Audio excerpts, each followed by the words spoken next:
Un cordial saludo para todos y cada uno de ustedes. Mi nombre es Juliet Polanco, perteneciente al grupo número 5 de la asignatura Historia Dominicana 1, sección 06, con el profesor Giovanni Guerrero.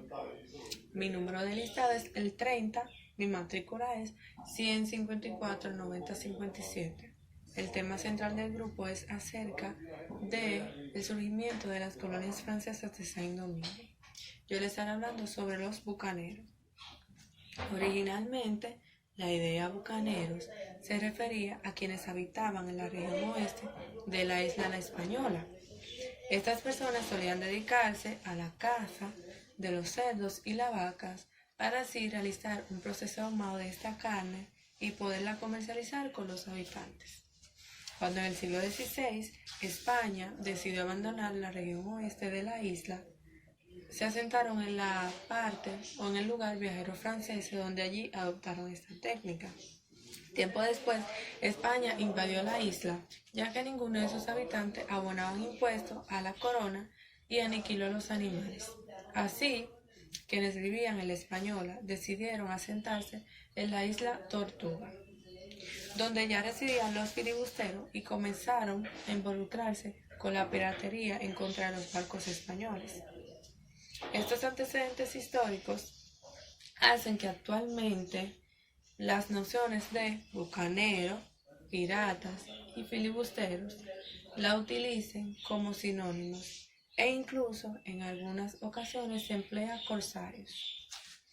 La sobreexplotación de la caza y el asesinato de los animales por parte de los españoles para perjudicar a los bucaneros hicieron que poco a poco estas personas abandonaran la parte o la región española de la isla. A lo largo de la historia han existido numerosos bucaneros importantes, entre los cuales caben destacarse los siguientes: Barba Negra, 1680-1718. Este fue uno de los bucaneros más importantes y pronto se destacó por ser tan cruel con la tripulación tanto de su barco como a quienes convertía en prisioneros. El Oloné, 1635-1665.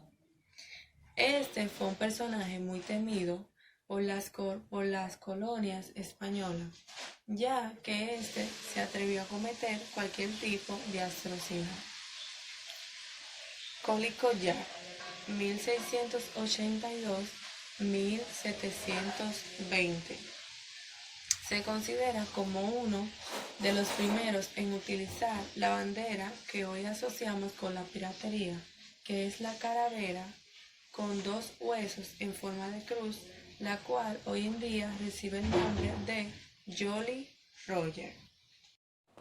Hola, Dios le bendiga a todos. Mi nombre es Stacy de las Nieves. Soy el número 15, matrícula 158-4701, y les estaré hablando acerca de los habitantes.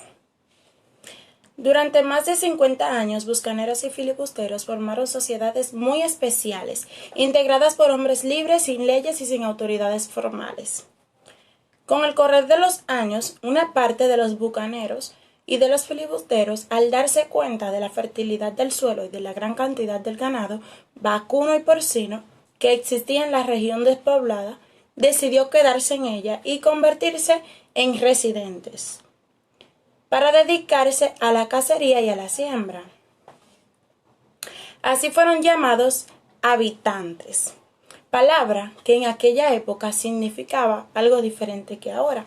Significaba poseedor de tierra dedicada al cultivo, contrario a los bucaneros, que tenían que desplazarse según la suerte de la caza y recorrer extensos caminos para llegar a los puntos del litoral donde se efectuaba el tráfico de pieles. Los habitantes llevaron una vida sedentaria dedicada a la agricultura. Su principal cultivo era el tabaco, planta aromática oriunda de la isla de Santo Domingo. Lo vendían a mercaderes holandeses que visitaban los puertos del noroeste de la isla principal. En la medida en que aumentó el número de habitantes y la cantidad de tierra por la labranza, surgió la necesidad de la mano de obra. Los habitantes que, como dije anteriormente, eran los dueños de tierras dedicadas al cultivo, empezaron comprando los servicios de gente muy pobre que vivía en Francia sin trabajar, los cuales eran llamados engarés, que traducido significa enganchados o alistados. El pirata y cirujano Esquemelín afirmaba que algunos traficantes se iban a Francia y andando por villas y ciudades buscaban gente y hacían grandes promesas.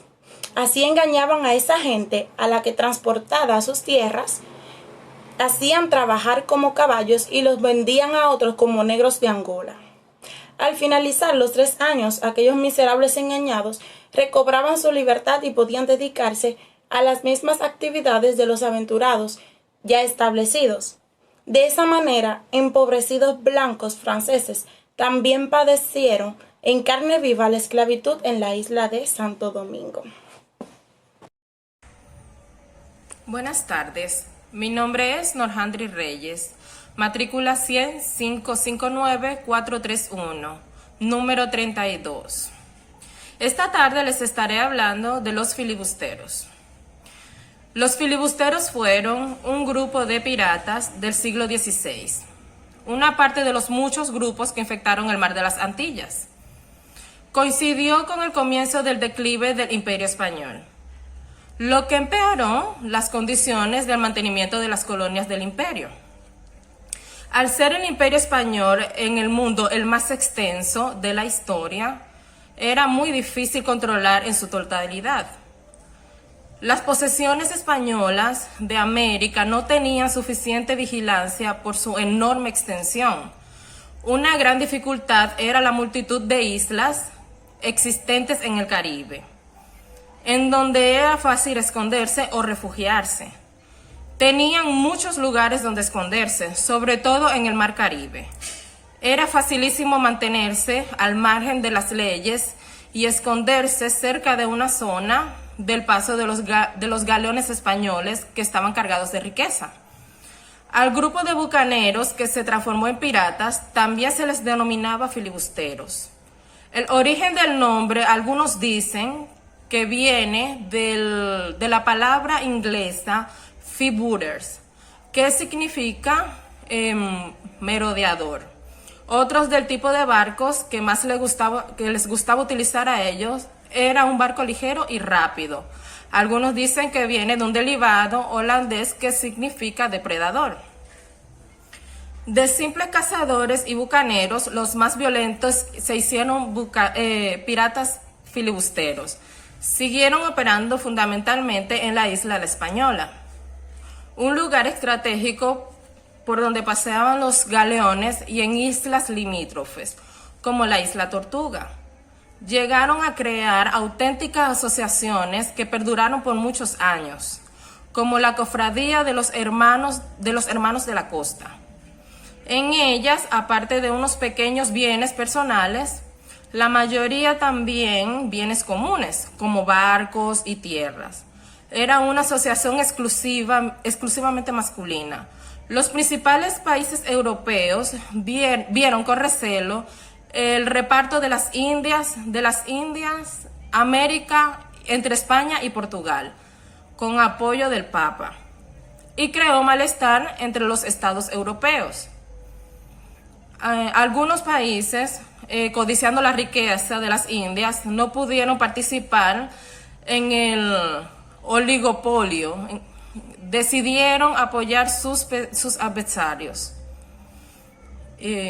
Esto les proporcionó a ellos grandes botines, ya que solo tenían que esperar para poder robar los barcos ya llenos de riqueza que salían de América hacia Europa. Aunque les daba igual atacar cualquier barco que les proporcionase un buen botín.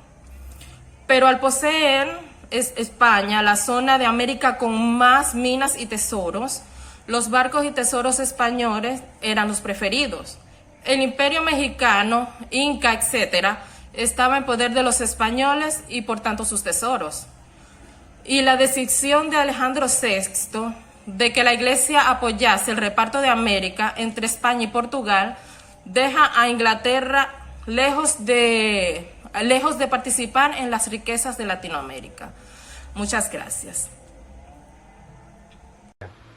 Buenas tardes, mi nombre es Lisbelana Consuelo Ravelo, mi matrícula es 155-1965 y soy la estudiante número 10. A mi grupo le tocó hablar acerca del surgimiento de la colonia francesa de Saint-Domingue y a mí me tocó hablar específicamente de lo que son los piratas y corsarios. Las distintas formas de la piratería americana son propias del periodo comprendido entre la primera mitad del siglo XVI y la primera mitad del siglo XVIII.